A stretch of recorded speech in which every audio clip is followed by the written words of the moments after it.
What is going on, Chess YouTube? So in today's video, Magnus Carlsen is in total panic mode as Ian Nepomniachtchi sacrifices the queen for the two rooks of Magnus Carlsen. Yes, that's right, we have a queen versus two rooks middle game on our hands. This game will be wild. So again, let's dive right into this video where Magnus Carlsen is in total panic mode as Ian Nepomniachtchi sacrifices the queen for the two rooks of Magnus Carlsen. And by the way, this game did take place in the 2024 World Rapid and Blitz tournament. All right, in the game, Ian opens one e4, he is playing as white, and Magnus goes 1c5, the Sicilian defense. He's in a fighting mood in this game. Now we have knight f3, knight c6, bishop b5, the Rossolimo variation, much more common than d4, as most white players, myself included, are very afraid of the Sveshnikov Sicilian after, say, knight f6, knight c3, and then e5. So instead, bishop b5 on the board, the Rossolimo. Now here, Magnus plays literally everything as black. His main options are g6, e6, and e5, although he is one to play Nanda's new opening h5 once in a while as well. In this game, though, he did go g6, intending bishop g7, fianchettoing the dark squared bishop. Now we have castles, bishop g7,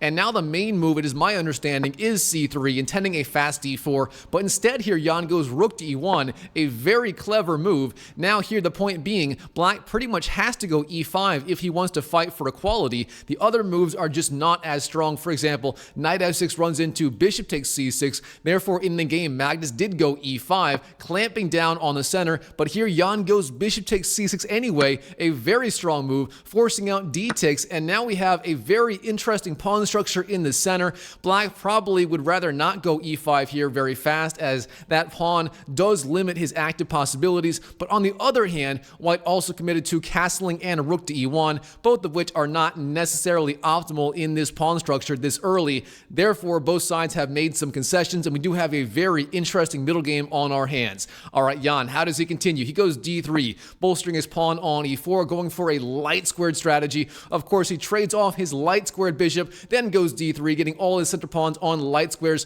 Gotham Chess would approve of this strategy. Now here, Magnus, he goes queen to e7, bolstering that pawn on e5. Surprisingly, this is the strongest move. The point being, if you go knight to f6 immediately, then you do lose that pawn on e5 to knight takes e5. Therefore, queen e7 sets up knight to f6 without losing that pawn. Now, of course, queen e7 was not strictly required. You could go, for example, knight to e7 and then short castles, but overall that would be a little bit more passive and a little bit weaker. So queen e7, clearly the strongest move here according to my good friend Stockfish. Now here, how does Ian want to continue? Well, he has a lot of different ideas. Unlike a lot of typical Rossolimo and Ruy Lopez positions, here white probably does not want to go c3 and d4. Instead, his plans may include getting space on the queen side with either a4, a5, or a3, then b4, and beyond that, he could go for, say, bishop b3, knight d2, knight c4, and so on. If I can draw arrows, knight c4,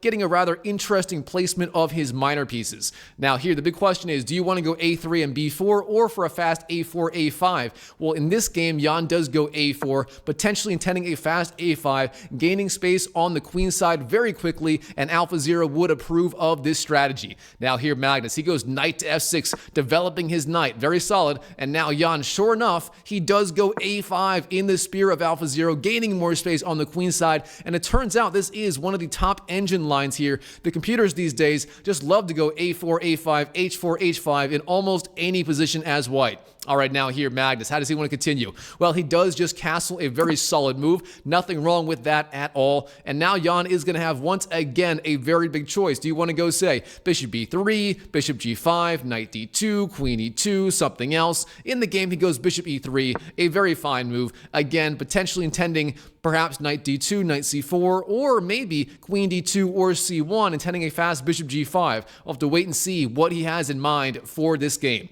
All right, now, Magnus, how does he want to continue?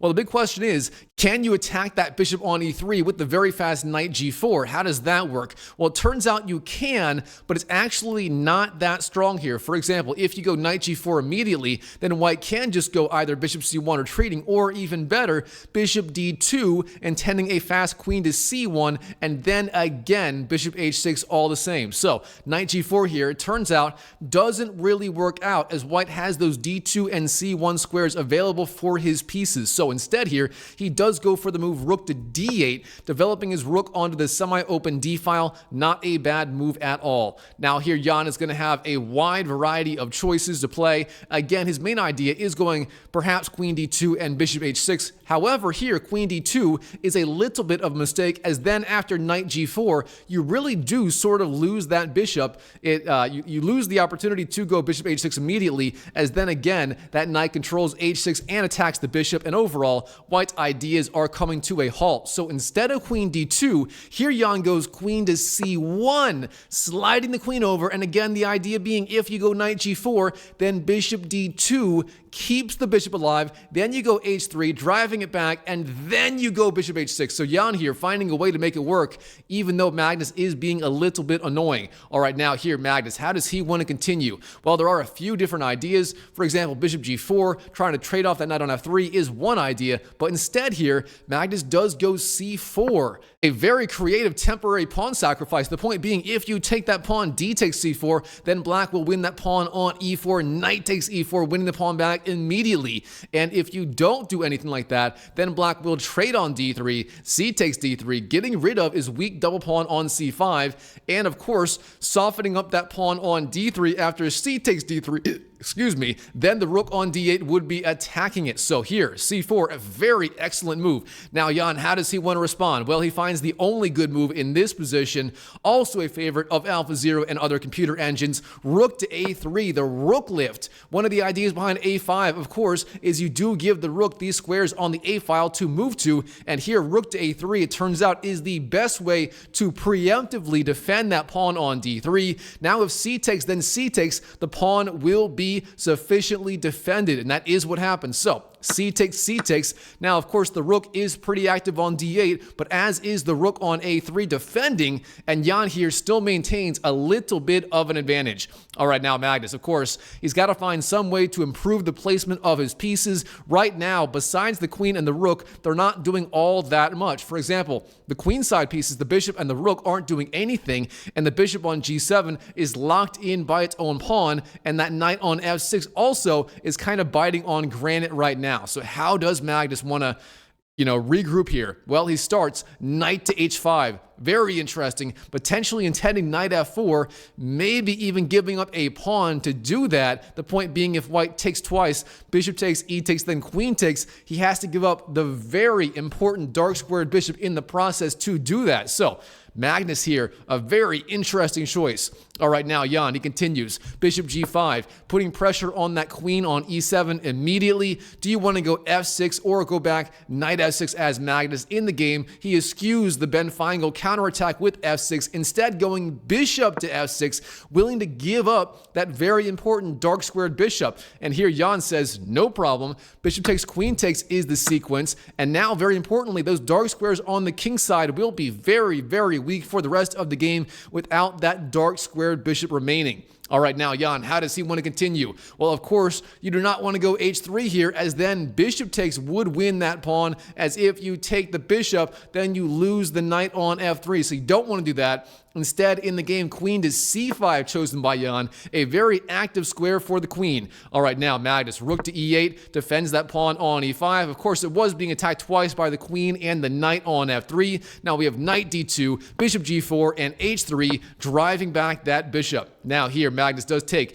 Bishop takes, then knight takes, then knight to f4, jumping in with the knight. Now again, the threat is knight takes h3, as if you take back with the pawn, then you lose the knight on f3. So either way, you would lose a pawn. And here, Magnus does have to find some way to defend or to counterattack. Now, if you want to defend, the best moves include king to h2 and queen to e3. Queen e3 would defend that knight on f3. Therefore, after knight takes, g takes, that knight would be defended. And beyond that, you can also go rook b3, ignoring the threat on the pawn, instead counterattacking on the queen side. In the game, Magnus makes one of the safer options, king to h2, defending that pawn on h3 with the king. Now, shockingly, if black takes on h3, you can recapture with the king, and it turns out that king would be relatively safe on the h3 square. There wouldn't be an easy way to take advantage of it. Now, instead here, we have the move b6 by Jan,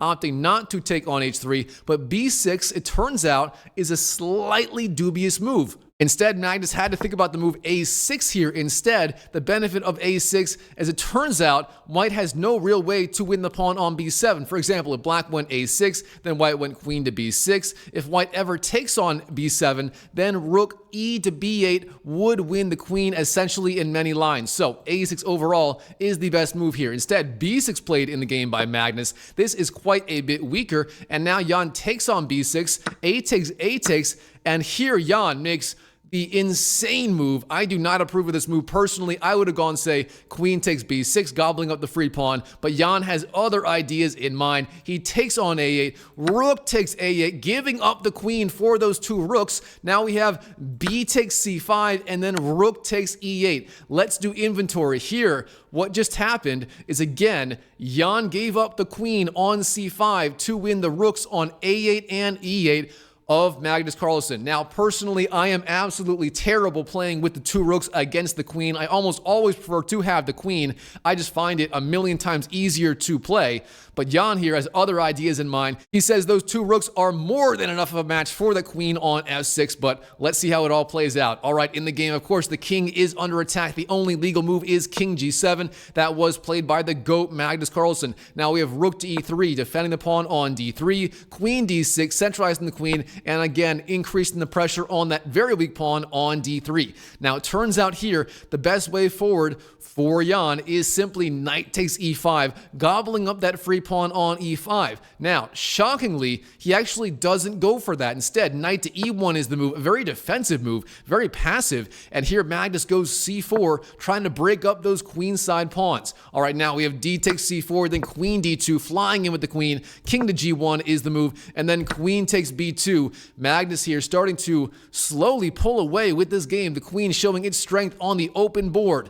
Now we have rook to c8, hitting that weak pawn on c6. How is Magnus going to respond? He goes simply queen to b7, dropping back with the queen and pressuring the rook on c8. Now we have rook to d8, defending the rook, queen b4, knight f3, jumping up with the knight, and then queen takes c4. So now Magnus here, he is officially up a single pawn plus the queen versus those two rooks. Magnus here slowly but surely starting to pull away with the advantage. All right, now Jan, rook d7, queen c1, hits the king, rook to e1 defends, queen c3 retreats, rook e3, and now queen b2. Magnus opting not to go for the draw by repetition with, say, queen c1, rook e1, queen c3, rook e3, and so on. That was the implied draw offer, but Magnus here rejecting it, going queen b2. He wants to play for a win, and his decision paid off here in this position. Jan makes a mistake immediately. It turns out the best move here is just rook c7, pressuring that weak pawn on c6. Instead, knight g5 played in the game.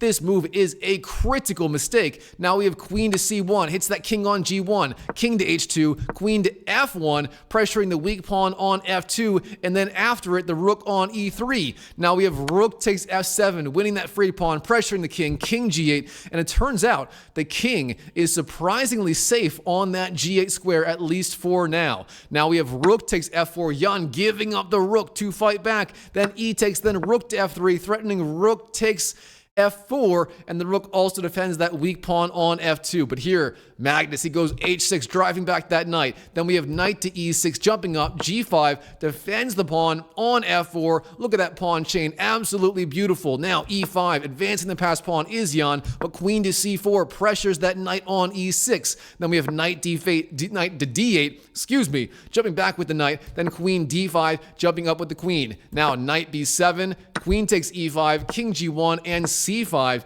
Magnus now pushing his passed pawn down the board. He now has the queen and the pawn versus the knight and the rook. That is more than enough to potentially win this game. All right, Jan, king to h2, then c4. That passed pawn must be pushed. Rook to a3, and now the brilliant move f3, taking advantage of the rook no longer blockading that square. The point being, once the king moves, you can take on g2, permanently damaging white's pawn structure on the king side. Now, king g1, queen b2, flying down, pressuring both the rook and the knight on b7. Rook to a8, hits the king, king g7, and then then knight c5. Now both those pieces are temporarily defended. All right, queen c1 hits the king, king to h2, queen to f1, pressuring f2. Now we have rook a7, king g8, rook a8, and here Magnus, of course, he does not want to go king g7, rook a7, king g8, rook a8. That would be a draw. He's playing for a win. He goes king to f7. Now the king march begins. Rook a7, king e8, rook a8, king e7, rook a7, king d8,